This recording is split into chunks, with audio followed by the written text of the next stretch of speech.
Assalamualaikum warahmatullahi wabarakatuh. Pada Bapak Ibu yang saya hormati, perkenalkan saya Virginia Nurrahmanti dari kelas PDIA BP3B. Pada kali ini saya hendak mempresentasikan ide penelitian saya yang berjudul menggagas model mitigasi risiko pada akad salam. Penelitian ini dipromotori oleh Bapak Profesor Nasi dan dikopromotori oleh Ibu Dr. Hamidah.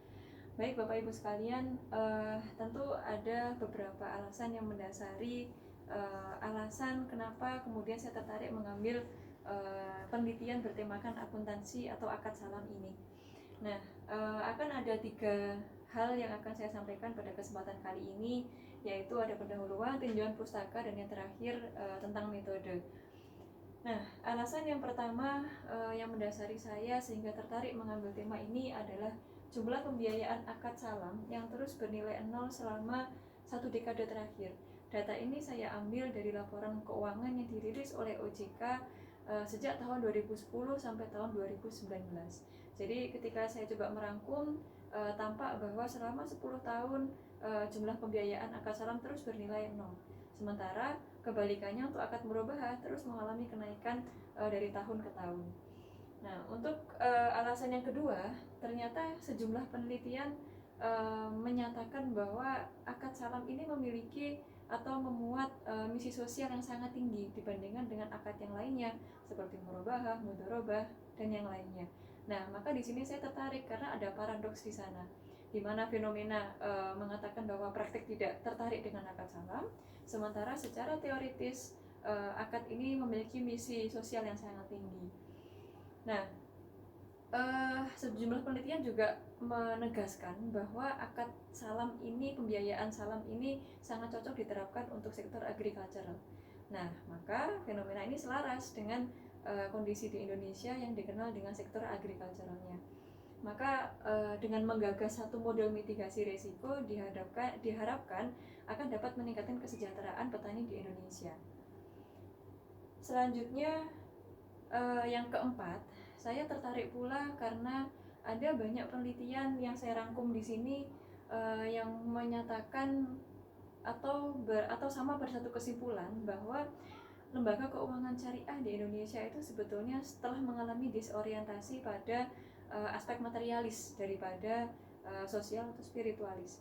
Nah, ini terbukti dari fenomena pada poin A yang telah saya sampaikan, yaitu bahwa jumlah pembiayaan akad salam terus bernilai 0, sementara akad murabahah terus mengalami kenaikan dari tahun ke tahunnya. Nah, ini yang kemudian saya sampaikan adanya paradoks antara dua hal, antara sisi teoritis dengan sisi praktisnya. Nah, ada satu pertanyaan besar Bapak Ibu sekalian berkaitan dengan ide penelitian saya ini, yaitu sebetulnya alasan apa yang mendasari atau memicu para bankers sebagai pelaku praktisi sehingga dia enggan memberikan atau menyalurkan pembiayaan yang berbasis pada akad salam kepada masyarakat. Nah, saya mencoba untuk mengkaji beberapa penelitian yang kemudian saya memperoleh dari penelitian Muniza serta Kalim dan Ahmad menyatakan ada sejumlah resiko yang melekat pada akad salam, yaitu resiko kredit, resiko fraud oleh petani, resiko rekanan dan pengiriman, resiko harga, resiko pemasaran, sampai resiko gagal panen. Hal ini sebetulnya sangat bisa dimengerti, sangat wajar mengingat saat ini iklim sangat berfluktuasi sehingga kondisi cuaca juga lumayan susah untuk diprediksi.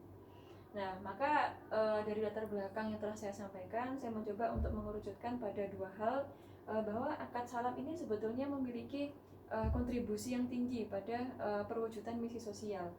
Dan akad salam ini sebetulnya secara pencatatan akuntansi telah diatur di dalam PSAK 103. Namun sayangnya PSAK ini sampai sekarang akhirnya hanya menjadi wacana karena di dalam dunia praktek tidak satupun pembiayaan akad salam dilakukan oleh lembaga keuangan syariah. Namun demikian ada beberapa tantangan yang berkaitan dengan implementasi akad salam, yaitu dia mengandung risiko yang tinggi, dan yang kedua adalah tantangan dari orientasi lembaga keuangan syariah yang saat ini masih cenderung pada aspek materialis. Nah, maka saya mengajukan rumusan masalah bagaimana sebetulnya model mitigasi resiko pada akad salam, sehingga penelitian ini diharapkan akan memiliki kontribusi yang saya pisahkan menjadi teoritis dan juga kontribusi praktis. Nah, untuk bidang teoritis, penelitian ini diharapkan dapat memperkaya model mitigasi resiko, yang mana pada saat ini di sektor keuangan syariah model mitigasi resiko masih didominasi oleh model-model numerikal. Nah, sementara untuk kontribusi praktis, tentu dengan adanya satu model mitigasi resiko pada akad salam, diharapkan lembaga keuangan syariah tidak akan lagi merasa khawatir memberikan pembiayaan akad salam kepada masyarakat, sehingga pada akhirnya diharapkan kesejahteraan masyarakat khususnya petani di Indonesia akan semakin meningkat. Nah, untuk pinjaman pustaka saya memasukkan beberapa kajian yang relevan dengan ide penelitian ini, yaitu tentu saya akan mencoba untuk menjelaskan apa itu akad salam, kemudian karakteristiknya bagaimana, rukun, dan hal lain yang berkaitan dengan praktik atau transaksi akad salam. Nah, pada kesempatan kali ini saya ingin menyampaikan secara gambaran umum saja apakah itu akad salam. Jadi akad salam itu merupakan satu transaksi yang berbasis jual beli antara dua belah pihak, yaitu antara penjual dan pembeli, di mana di antara keduanya bersepakat untuk melakukan jual beli komoditas tertentu dengan spesifikasi tertentu yang sudah disepakati di antara mereka. Nah, komoditas ini akan diproduksi oleh si penjual selama periode tertentu, dan pada saat tertentu yang sudah disepakati, si penjual berkewajiban untuk menyerahkan komoditas itu kepada pembeli. Nah, syarat utama yang harus dipenuhi di dalam akad salam adalah si pembeli harus menyerahkan pendanaan atau modal sebesar 100% ketika mereka berakad di awal transaksi. Nah, maka melihat dari definisi ini, sebetulnya akad salam memang benar kalau lebih cocok diterapkan di sektor agricultural. Nah, untuk yang kedua, saya memasukkan pula tentang cakupan akuntansi salam di PSAK 103, yaitu mencakup tentang pencatatan akuntansi untuk transaksi bagi penjual dan juga bagi pembeli. Selanjutnya, yang ketiga yaitu, nah nanti mungkin saya akan banyak mengulas atau banyak mengkaji pada poin yang ketiga ini, yaitu saya ingin menganalisis tentang paradoks antara hakikat lembaga keuangan syariah dengan praktik yang terjadi saat ini, bahwa sebetulnya sebagai entitas yang berbasis syariah sudah seharusnya LKS itu berbasis pada prinsip-prinsip Islam yang mengutamakan misi sosial daripada materialis. Nah, ini yang akan saya coba untuk kaji dengan menggunakan alat analisis yang nanti akan saya sampaikan. Yang keempat, tinjauan pustaka tentang konsep social order dalam Islam atau Islamic social order, pemikirannya Qaduri. Nah, ada prinsip dasar yang menjadi pijakan dari pemikiran Qaduri, yaitu Tuhan adalah pencipta, kemudian setiap individu atau aksi sosial akan menimbulkan dua hal, kemudian tanggung jawab utama sistem sosial Islami adalah menegakkan aturan, yang keempat hierarki sumber aturan Islam, dan yang terakhir adalah peran pemerintah. Nah, jadi Bapak Ibu sekalian, di dalam konsep social order dalam Islam ini saya ingin menunjukkan bahwa sebetulnya di dalam kelembagaan yang berbasis syariah seperti LKS merupakan satu disorientasi jika mereka berorientasi kepada hal yang beraspek materialis daripada sosial atau spiritual seperti yang tercantum di dalam prinsip dasar sosial Islami yang diprakarsai oleh Qaduri. Yang terakhir adalah model sistem ekonomi Islam. Nah, maka sebagai penutup saya juga ingin mencoba untuk mengkaji, maka karena akad salam ini merupakan bagian dari transaksi ekonomi, maka bagaimana seharusnya sistem ekonomi yang berbasis Islami, yang di sana tidak ada subordinasi di dalam masyarakat. Karena melihat dari fenomena tentang akad salam, tampaknya akad salam ini merupakan subordinasi dari akad-akad transaksi syariah yang lainnya. Nah, baik, saya melanjutkan pada review penelitian sebelumnya. Tidak banyak penelitian yang mengangkat khusus tentang akad atau akuntansi salam. Nah, tetapi kemudian saya coba berselancar begitu Bapak Ibu untuk menemukan sejumlah penelitian. Saya menemukan beberapa di Indonesia dan beberapa di luar negeri seperti Malaysia, Bahrain, Pakistan. Nah, tetapi di Indonesia kalau kita lihat di sini mereka banyak menggunakan metode yang pertama literature review, yang kedua survei, dan hanya beberapa di antara mereka menggunakan kualitatif. Itu pun kualitatif yang dia lakukan hanya melibatkan 1 atau 2 informan saja. Nah, sementara ada sebetulnya satu penelitian yang menurut saya menarik, yaitu miliknya yang pertama Aisat Muniza dari Malaysia. Dia menginisiasi satu solusi kelembagaan untuk meningkatkan implementasi akad salam, namun dia metodenya masih menggunakan library research. Nah, berdasarkan pada mapping ini, maka novelty penelitian saya pada kali ini terletak pada yang pertama, penggunaan metode kualitatif dengan paradigma interpretif, karena saya bertujuan untuk menggagas, untuk menggali bagaimana model mitigasi risiko pada akad salam. Dan yang kedua, saya di sini mengkolaborasikan keempat jenis informan, mulai dari petani, kemudian bankers, BPRS, dan yang keempat adalah regulator yang diwakili oleh OJK. Nah, diharapkan dari pelibatan keempat jenis informan ini saya bisa mencoba untuk memetakan kira-kira model mitigasi risiko yang akan implementatif bagi semua pihak itu seperti apa.